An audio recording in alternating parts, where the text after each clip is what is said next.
तो भाई हम स्टॉक्स में इन्वेस्ट करने के बदले ईटीएफ को चूज किए, लेकिन ईटीएफ में इन्वेस्ट करते टाइम एक चीज का आइडिया हमको बिल्कुल भी नहीं था। अगर पता होता तो ये गलती हम कभी नहीं करते। तो हम समझ रहे थे कि ईटीएफ एक सिंपल सा शेयर की तरह होता है, प्राइस ऊपर गया तो प्रॉफिट, प्राइस नीचे गया तो लॉस।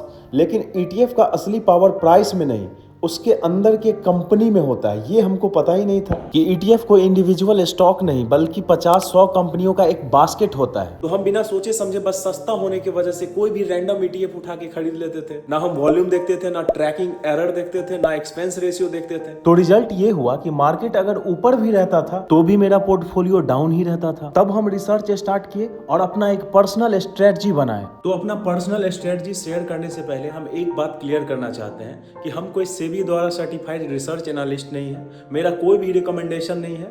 आप कुछ भी खरीदो स्टॉक मार्केट में तो खुद से एनालाइज करके खरीदो या फिर अपने एनालिस्ट की सलाह से खरीदो। स्टॉक मार्केट में कंपनियां 3 साइज की होती है, लार्ज कैप, मिड कैप और small cap. Large cap stable होता है इसलिए रिस्क कम होता है, मिड कैप थोड़ा सा एग्रेसिव होता है और स्मॉल कैप में सबसे ज्यादा रिस्क तो सबसे ज्यादा रिटर्न। अब हमें अगर लार्ज कैप में इन्वेस्ट करना है तो निफ्टी 50 और निफ्टी नेक्स्ट 50 के ईटीएफ में इन्वेस्ट करना होगा। मिड कैप के लिए अलग ईटीएफ है, स्मॉल कैप के लिए अलग ईटीएफ है। अब इतने सारे ईटीएफ में हमारे लिए कौन सा ईटीएफ बेस्ट है, ये जानने के लिए हमें 3 चीज चेक करना पड़ता है। सबसे पहला है ट्रैकिंग एरर। मान के चलो हम निफ्टी 50 का ईटीएफ खरीदे हैं तो निफ्टी 50 आज ऊपर जा रहा है लेकिन हमारा निफ्टी 50 का ईटीएफ डाउन जा रहा है। इसका मतलब उसका ट्रैकिंग एरर सही नहीं है, वो ईटीएफ हमारे लिए अच्छा नहीं है। अगर निफ्टी 50 ऊपर जा रहा है, हमारा ईटीएफ भी ऊपर जा रहा है, इसका मतलब ट्रैकिंग एरर उसमें बहुत ही कम है और ये ईटीएफ बेस्ट है। अगला है एक्सपेंस रेशियो। ये जितना कम रहेगा ईटीएफ उतना ही बढ़िया रहेगा, हमें कम पैसा लगेगा उस ईटीएफ को खरीदने में। और तीसरा सबसे इंपॉर्टेंट पॉइंट, वॉल्यूम। मार्केट में बायर्स और सेलर्स रहेंगे तभी तो हम ईटीएफ को खरीद या बेच पाएंगे, इसलिए वॉल्यूम सबसे पहले चेक करना चाहिए कि ईटीएफ में वॉल्यूम कम से कम 1-2 लाख से ऊपर हो, तभी उसमें हमें इन्वेस्ट करना चाहिए। तो हम कोई भी नया ईटीएफ खरीदने से पहले इन 3 पैरामीटर्स को चेक करते हैं,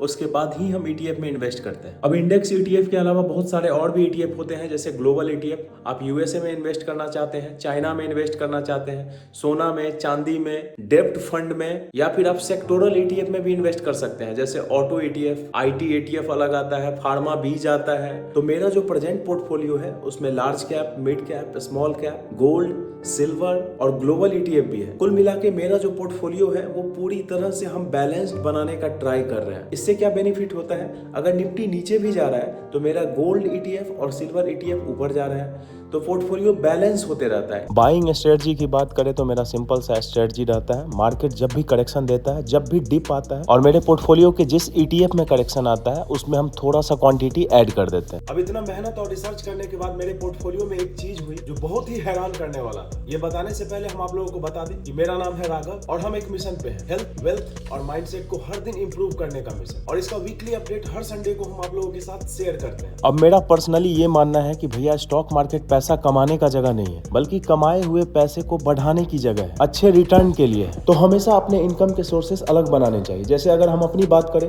तो मेरा 2 इनकम का मेन सोर्स है, एक फार्मिंग और दूसरा मेरा दुकान। अब अगर हम अपने दुकान के लास्ट वीक के अपडेट की बात करें तो 78,000 का मेरा सेल्स हुआ है और 13,000 का मेरा प्रॉफिट है।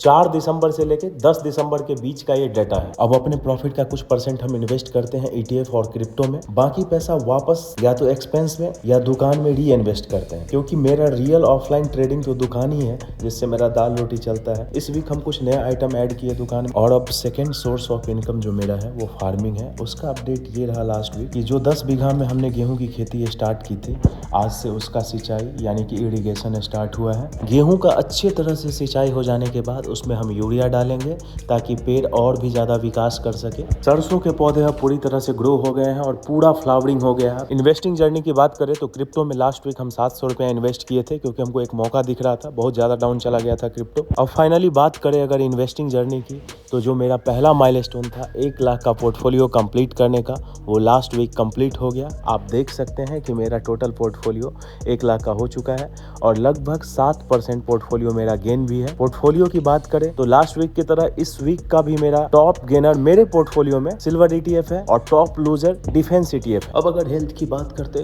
तो दिन रात में पुशअप्स लगा रहा हूँ, रसिया रस्सियां कूद रहा हूँ, लेकिन मेरा वजन कम होने का नाम ही नहीं ले रहा। जानी, लेकिन हम वो हैं जो एक बार जो ठान लिया उसे पूरा करके ही मानते हैं। तो मेहनत लगातार चल रहा है वेल्थ के साथ हेल्थ और माइंडसेट को भी स्ट्रॉन्ग करने का। एक स्ट्रॉन्ग माइंडसेट के लिए एक स्ट्रॉन्ग विल पावर का होना बहुत जरूरी है, क्योंकि हम अपने इच्छा शक्ति को मजबूत करके ही अपने आलस को दूर भगा सकते हैं, एक पेशेंस बना के रख सकते हैं। और विल पावर को स्ट्रॉन्ग करने के लिए अपन जो कर रहे हैं ना भाई, वो है मेडिटेशन। डेली अपन 10 मिनट मेडिटेशन करते वीडियो। तो आप लोगों ने देखा वेल्थ का मेरा पहला माइलस्टोन कंप्लीट हो गया।